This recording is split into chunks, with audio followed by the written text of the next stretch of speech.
Hi guys, I hope you're having a lovely day. Thank you for joining me.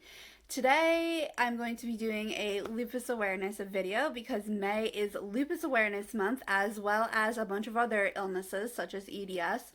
I will be doing an EDS video this month as well. It's not exactly the type of video I was hoping to be able to do, but given my circumstances with being in the hospital and the time crunch, I wanted to at least get something out. So I'm doing 10 misconceptions about lupus and giving you some facts. So I hope you guys enjoy this video. Please share it to help raise awareness about lupus. Thank you. So number 1, lupus is easy to diagnose. This is so far from the truth. It's not even funny. Lupus is a complex illness, and it's known as the great imitator. On average, it takes somebody 6 years to get diagnosed. 53% of people say they've seen 4 or more healthcare professionals. 63% received a minimum of 1 wrong diagnosis. Lupus was my first chronic illness diagnosis. I was searching for a reason for all the pain and the symptoms for about 5 or 6 years when I had been officially diagnosed. To date, I have been diagnosed and undiagnosed more times than I can count. Last, I was just re-diagnosed. I think it really has to do with my labs and what meds I'm on, to be honest with you, but that's a whole different story. 2, lupus is only seen in women between the ages of 15 and 44. But it's more common in the mid-30s and late 40s, which is a false statement. Sorry, that took a while to come out. Anyone can get lupus. It impacts teenagers, children, men, women, everybody. It is most commonly seen and diagnosed in women of childbearing age, which they consider 15 to 44. Lupus is extremely difficult to diagnose and treat in children because the diagnostic criteria and all those tests, they're for grown adults, really. They're not really for children. And none of the meds are really child-friendly either, to put it nicely. Number 3, lupus is contagious. I don't know where this myth comes from, guys. I really don't. It's not a plague. It's not leprosy. If somebody has a rash, a sore, an ulcer, a cut, and they touch you, you cannot get lupus. If, say, I'm really sick with my stomach stuff, I go to the ER and I throw up all over a nurse. It's disgusting, but she's at a 0% chance of contracting lupus. There's no way for you to get lupus because I have it. That's not how it works. Something inside your body gets confused and goes haywire. It has nothing to do with you being exposed. It's not the virus, and we should not treat it that way either. So 0% chance of you. So like I said, the autoimmune system has a glitch in it, and that's how you end up with lupus. But there's a lot of factors that go into it, but nobody's catching it from anybody. Number 4, again, I don't know where this comes from. I don't know, some of these misconceptions, I don't know why people think it, but I don't know. Lupus is rare or uncommon. That is so far from the truth. It's actually very common. The Lupus Foundation estimates 1.5 million Americans live with lupus. For years, it was just something people didn't talk about. You didn't talk about health struggles. I don't know why. It was just so, even now, some people just look down on it, sharing your story. It's not a bad thing. It's a good thing, and it empowers others. Awareness and education lacked so greatly, which is why I kind of think maybe that's where that myth comes from. And thankfully, we're improving a lot with education and awareness in the lupus community. The Lupus Foundation of America, I cannot say enough great things about them. They have been such an excellent resource in my health and helping me.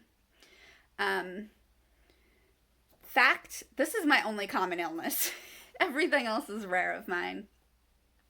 Number 5, the butterfly rash always equals lupus, when in fact only 40% of lupus patients develop a butterfly rash. However, it is seen in other diseases such as Lyme's, mast cell activation syndrome, rosacea, cellulitis, and additional illnesses. I get a butterfly rash. That's just what we've always called it because that's what it was first referred to us as. And it's always a warning sign that something is haywire in my body, and sometimes it can kind of be like a precursor thing, like kind of like a warning sign, like, hello, something's going on, you gotta slow down. Number 6. Only African Americans get lupus. Lupus doesn't discriminate. It is more prevalent among women of color.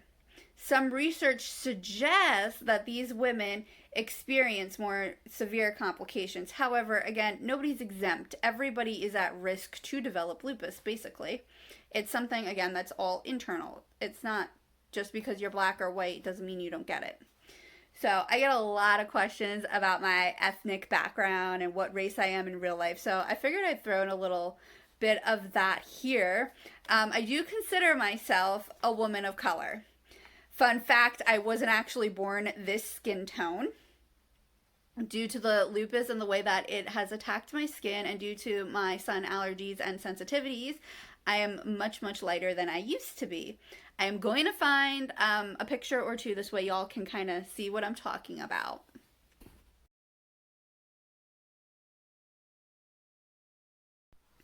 So I am half Trinidadian, which is an island, which is why I have dark hair, which is what everybody sees. So I know when people are asking me what I am, they want to know, like, what's up with the dark hair and stuff. I'm also a lovely mix of Irish, German, Polish, Native American, which is Cherokee, Indian, and English. I still feel like I'm missing something, but I didn't double check that. We went by my memory. Not always a good idea, but you get the idea. I'm a little bit of everything. Okay, number 7. Lupus is never deadly. You have nothing to worry about. Or lupus is always deadly. You're going to die early. Okay, both are extremes. And both are unnecessary extremes. And please don't go up and say that to somebody. Seriously, that's not comforting. Okay, so they're totally opposite and totally wrong. Treatment has come a very, very long ways, but it's still vital for every individual with lupus to monitor their lupus, their illness, and to take the best care of themselves as possible because that also helps us to live a longer life. So you have to do all the things. You got to take your meds. You got to do all the doctor's appointments, all the tests. You got to take supplements sometimes, vitamins, self-care, eat right, sleep right, manage stress, move, rest, and drink enough water. All the stuff. Research suggests that 10 to 15% of people with lupus will die prematurely due to complications. Number 8. You can only have one autoimmune disease. 1 in 3 lupus warriors have more than one autoimmune disease. My autoimmune diseases to date that I'm diagnosed with are lupus and ulcerative colitis. Number 9. It's not healthy to take all those medicines. Again, please don't go up to somebody and say that. That is just not comforting. Unless you have a relationship with somebody, these are not things that you should be saying. Yeah, just please don't. It's all about, with medications in any chronic illness, weighing the pros and the cons. These are not decisions, guys, that are made lightly at all. Yes, many of these medications, like immunosuppressants, biologics, steroids, chemo, they're all harsh medicines, and we are well aware of it. We're not happy to be on medication, but we do what we need to.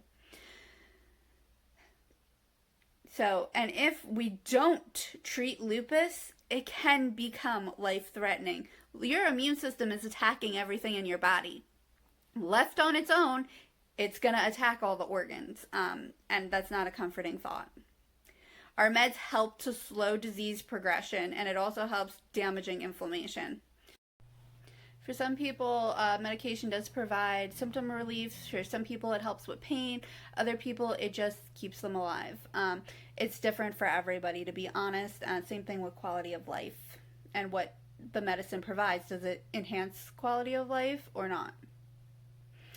The ideal treatment plan, medication is only one foundational element, but it is such an important one. And for anybody who's on meds due to lupus, never just stop taking them. just for no reason, always talk to your doctor, please, because I've seen it. It doesn't end well. So I wanted to also mention that Benlysta is the first and only medication specifically approved in America for lupus right now, and it took about 50 years for it to be developed and approved. It is now available in an auto-injector, a pre-filled syringe, and an IV infusion. When I first started, I was only on it for about 9 months or so, but it only came in an infusion. Like, I had no option. So I think it's really exciting that people have options. I came off of it just because the doctor was too impatient and I didn't have enough results soon enough. I did see improvements on it. I do well on biologics, to be honest. I do find them immensely helpful, and they do add to my quality of life, and I'm very thankful for that. But as most of you know, if you've been watching my videos, I am no longer on Benlysta. I am on Remicade. And number 10, lastly, lupus is just arthritis. Again, don't tell anybody their disease is just. That is just so not, I mean, people come up to me and say that all of the time. Oh, it's just this or just that, or at least it's not cancer. And those are just not comforting words at all. Put that before any disorder, illness, or struggle in general, and you're downplaying whatever somebody's enduring and sharing with you. It is super unsupportive. So lupus is a systemic disease, meaning it impacts every single system in the body. So no two people, though, with lupus are the same. So they'll have different symptoms, different qualities of life. Symptoms greatly vary due to the severity, which organs are involved, which systems have been attacked, if treatment's effective, lifestyle. You know, if a loopy is not taking care of themselves and treating their body poorly, it's gonna impact their disease. But the opposite, if they're doing everything in their power to become healthy, it does have a positive impact. And what other illnesses are present? So I just want to share some of the common symptoms and signs of lupus for anybody who's wondering. These are from the Lupus Foundation of America. Extreme fatigue, pain and swelling in the joints, swelling in hands and feet and around the eyes, headaches, low-grade fevers, sun and fluorescent light sensitivities, chest pains when breathing deeply, butterfly rash, hair loss, sores in mouth or nose, fingers turning white or blue when feeling cold or stressed, and they can also get numb, which is called Raynaud's phenomenon. They can't tell if I have Raynaud's anymore. It's really confusing. And then lastly, 50% of lupus patients will endure heart complications. And you're more likely to have heart complications if you're diagnosed when you're younger. Lung involvement is just really common, is all, like, when I was doing my research for this video, like, I could not locate the actual statistic again. And then 90 to 100% of lupus patients have some sort of skin involvement, which this could be the butterfly rash, just general rashes, hives sometimes, sores, different things.